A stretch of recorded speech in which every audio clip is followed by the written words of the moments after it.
Hey everybody, welcome to WhyBuy. Let's write a song in GarageBand.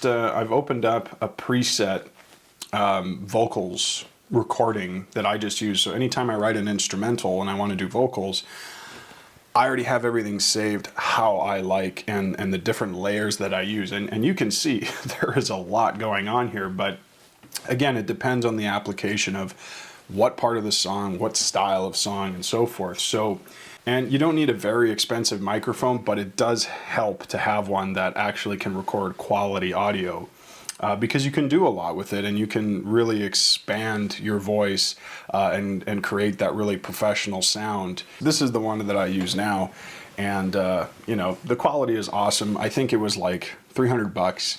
And it does the trick. You can get pretty carried away with the different styles of microphones, but again, this is for play. Okay, so yeah, recording voice. So you'll see here there's quite a lot of different microphones, but most of these are duplicated. So classic vocal is one that I use a lot. Bright vocal is one that I use a lot. You'll see natural vocal in here again, and the reason I use these different presets is because they create the desired effect for the different style of vocals that I'll be using. Something that has more low end, more high end. It depends on what you're singing and what you want to be pronounced.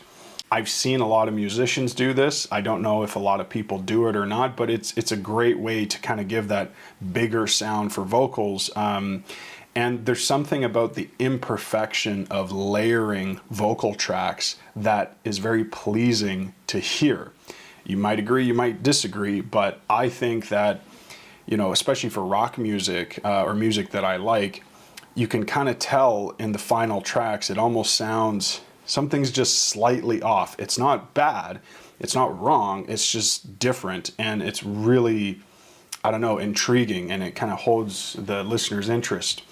So a couple of the key things that I do here is I will spread where the vocal tracks are coming from as well. If I'm doing backup vocals where it's like something faint in the background that you don't really want to be pronounced, but it's got to be there almost as like a chorus background support track, that's why I spread these, you know, left and right. And you see here, under this natural vocal, it's really extreme, where it's all the way to the left and all the way to the right.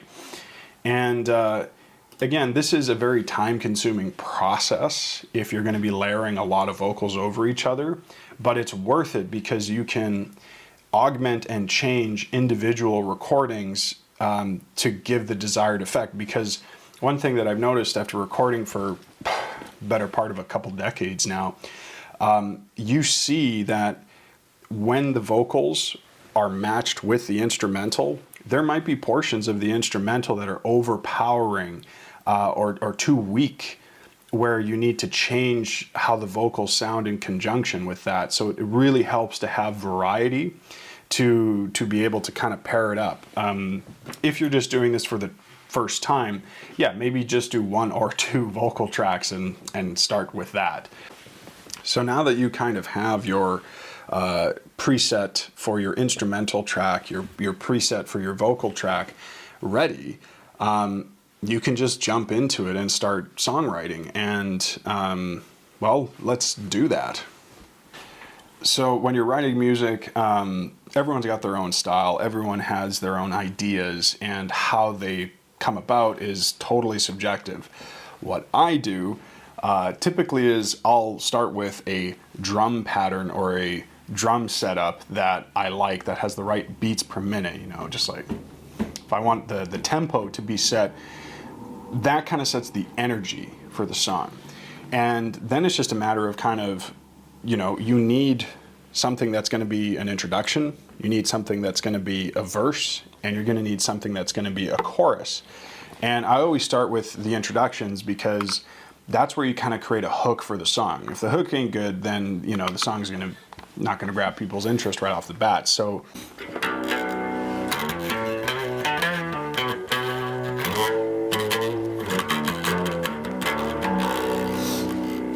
whenever I'm doing like a hook for a song or like a main riff, I usually just kind of mess around and see if I can find something I like.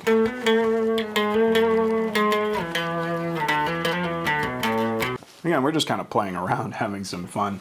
So sometimes it can help if you have like your drum beat kind of selected in what you want, play along to it, and you might just come up with a random riff.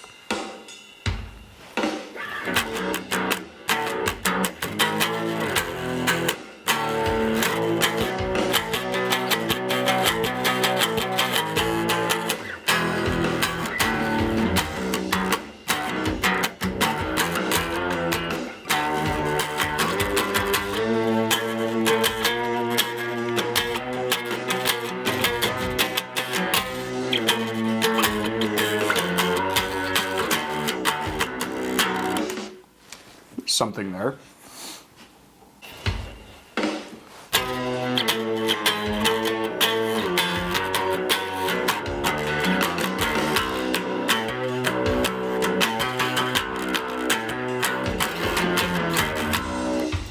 Yeah, could be something there.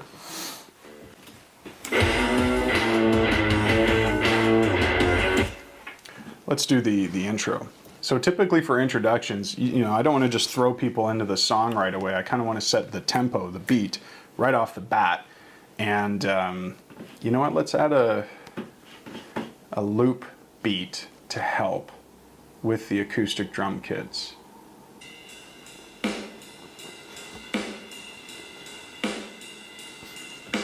But you see the difference now with the loop that I'm going to throw on. It gives it kind of more of a, well, totally different vibe.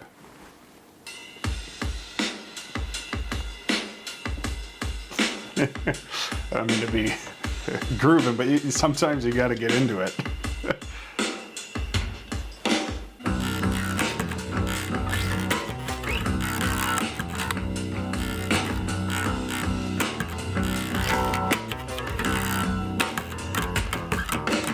Okay, so you have your track kind of built, and you can see it's all like Lego bricks. We're just kind of adding section by section, recording instruments, you know, one at a time, layering over.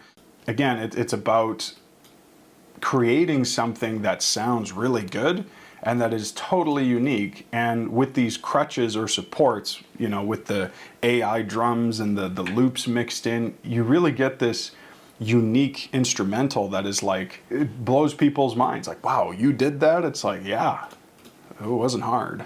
Okay, lyrics. Lyrics, again, everyone has their own way of writing lyrics, but this is how I do it.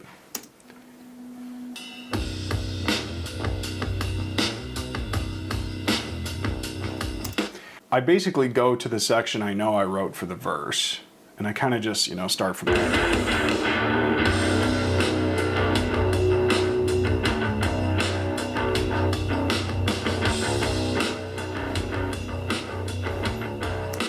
So really I'm just doodling, you know, based on an iambic pentameter that kind of matches the beats or the tempo of the song. So like vowels in words kind of help fill the rhythm that's going to be in it. So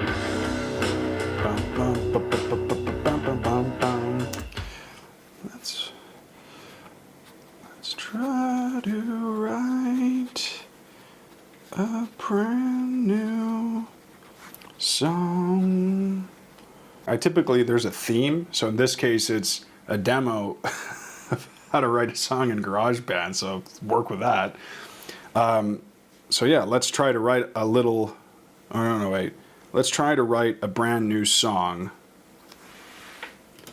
Let's try to write a brand new song. That, I don't know. What is this brand new song gonna do? that kind of works, you know.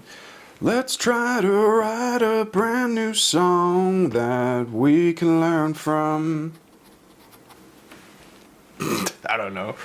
So let's try to write a brand new song that we can learn from. I'm getting tired of... Yeah, there we go. So that's already coming.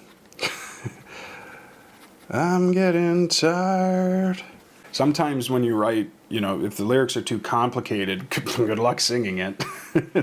It helps to have, you know, when you elongate certain vowels or words, it makes it a bit easier. I'm getting tired of all work, no play. There's I'm getting tired of all work, no play. There's a callback to Stanley Kubrick and Stephen King. Kind of like that.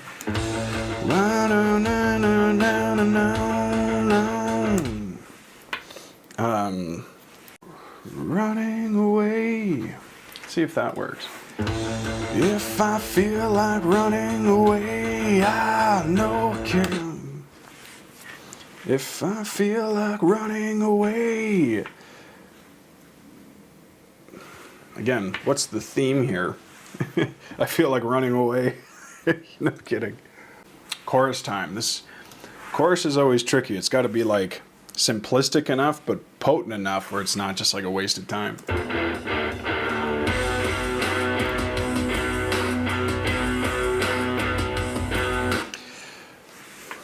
So I'll make a note here. Chorus. Suddenly write a song that hits the mark. The spot. So now, having gone through kind of the verse and the chorus, the first, you know, third half of the song, what I'll do is I'll actually record the vocals at this point before continuing, you know, to write, because I tend to forget what tone or key I'm singing in.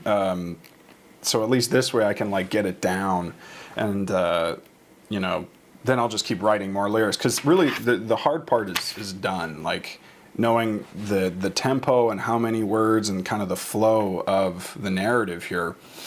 Now it's just a matter of replicating that for a second verse, another chorus, and then that's it. So time to sing. And now that I have my instrumental done, produced, I'm gonna drag it in here. Now I have something to listen along to that I'm singing. Oh, side note, I might have to do a review of these later, because these the XM4s from Sony, even though I bought them, they're already a year old. Like there's the XM5s now. I think these are such good headphones, like a real treat if you're a sound file and you want like good value. Awesome. Test. Yeah, there we go. Now we're in it. There we go.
So that's kind of it. You know, you set up your instrumental, you set up your vocal tracks, you know, and your process is going to be different than everybody's. But the way I see it is, with this kind of tool and I guess tools, it's all about creating a space that you can jump into quickly if you have an idea and you want to start chipping away at it. There's something about not overthinking, you know, whether it's lyrics or the instrumentals. You kind of just go with it, and it's all about playing and failing and making mistakes and not taking it too seriously. You want to do good work, but I think when it all comes down to it, like any tool or set of tools that we use to create anything, it has to be accessible, quick, and easy, because the fun part isn't, oh, let me get these tools and stuff ready. The fun part is, you know, let me play. And that, I think, you know, GarageBand as a software has done an excellent job of making that process easy. And with these kind of tweaks where you have these preset projects you can just jump into and then export them as individual songs rather than have to build them out every time. And it creates an easy way to express yourself. And with the Focusrite, you know, interface, the Scarlett, you can just, you know, plug in your guitar, your bass, whatever, your microphone. And it's really quick. It's easy to do. And I mean, this is a testament. I've been doing it for years, and, you know, it's always fun to see something go from a kind of little mistake. I sound like Bob Ross. Oh, happy little accident. But that's kind of what it is. You go for something, it's not quite what you thought, and you just kind of, you know, you're finding your way to something that sort of sounds good, and it's okay. And that's kind of the fun of it as a pastime or a hobby. So yeah, if this is something that you see yourself wanting to do, it's really not that difficult.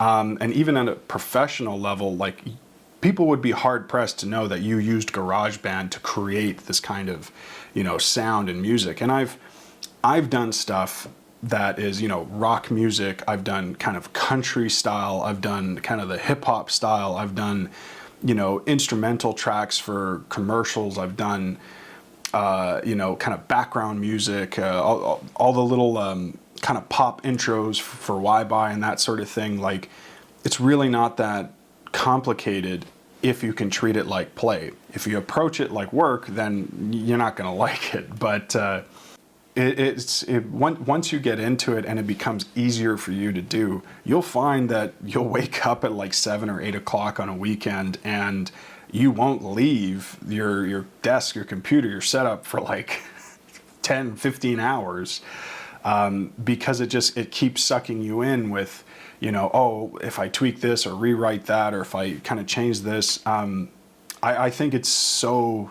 similar to like Lego, where you're just building blocks and you can change and augment and make better or reduce. And it's just a lot of fun that I think if you're thinking about writing music, if you want to get into this better, or you have been doing it and you're wondering how can I improve, this is the way to do it. And you know, same goes for me. I don't know the best way to do it. I didn't go to the school of GarageBand, and I'm sure there's a lot of things that are left on the table. So this is, you know, I guess a call out. If you know, or if you have advice, leave comments, share suggestions.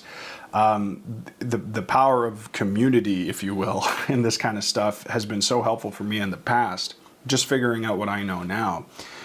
So anyways, thanks for watching this video, and if you thought it was helpful, please like and subscribe, show your support, and thanks for watching.